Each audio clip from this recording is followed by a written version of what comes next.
სამყარო რომ სტატიკური, ანუ უძრავი არ არის და მუდმივ მოძრაობაშია, ეს დიდი ხანია ვიცით. ასევე უკვე ვიცით ისიც, რომ სამყარო არათუ მოძრაობს, არამედ ფართოვდება კიდეც. ესეც უსასრულობის მანიშნებელი შეიძლება იყოს. მაინც რამდენად სწრაფად ფართოვდება სამყარო.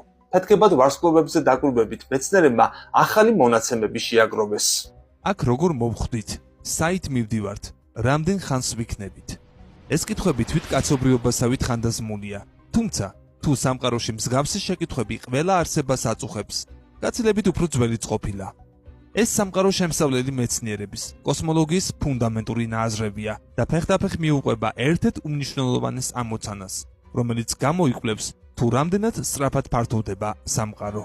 ახალი გაზომვები ეფუძნება ეგრეთ წოდებულ ჰაბლის მუდმივას, რიცხვით მონაცემებს, რომლის გარშემოც მცირე დაძაბულობას აქვს ადგილი. ახალი მეთოდი გამოიყენეს, ფეთქებადი ვარსკვლავიდან მოსული სინათლე, რომელმაც დედამიწამდე მრავალი მიხვეულ-მოხვეული ბილიკების გამოვლის შემდეგ მოაღწია.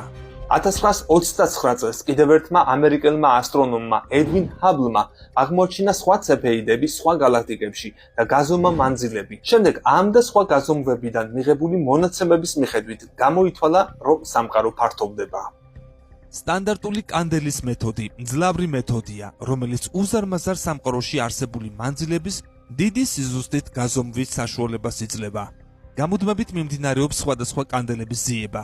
ვინაიდან რაც უკეთ გავზომავთ მოცემული კანდელას სინათლის წყაროს ინტენსივობას, მით უფრო დიდ მანძილებს გავზომავთ მაღალი სიზუსტით.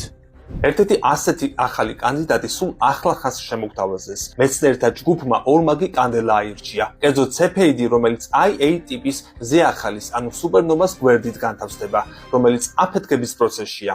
დავაზუსტებ, რომ ეს ობიექტები ცალ-ცალკე შეიძლება გამოყენებული იყოს როგორც კანდელები. არსებობს ჰაბლის მუდმივას გაზომვის სხვა მეთოდებიც, მაგალითად კოსმოსური მიკროტალღური ფონი, რელიქტური გამოსხივება, რომელიც სამყაროში დიდი აფეთქების მომენტიდან მოგზაურობს. პრობლემა ის არის, რომ გაზომვის ამ ორ მეთოდს შორის განსხვავება დაახლოებით 10%-ია. ასტრონომები ამას ჰაბლის დაძაბულობას უწოდებენ და ამ საკითხის გადაჭრისთვის გაზომვების უკეთესი მეთოდების ძიება გამუდმებით მიმდინარეობს. უახლესი მეთოდი გრავიტაციული ლინზირება. ზეახალი, რომელიც მეცნიერებმა ახლახან შეტარებული გაზომვებისთვის გამოიყენეს, ცნობილია როგორც რებსტალის სუპერნოვა. 2014 წელს მეცნიერებმა ამ სუპერნოვას მრავალჯერადი გამოსახულებები დააფიქსირეს.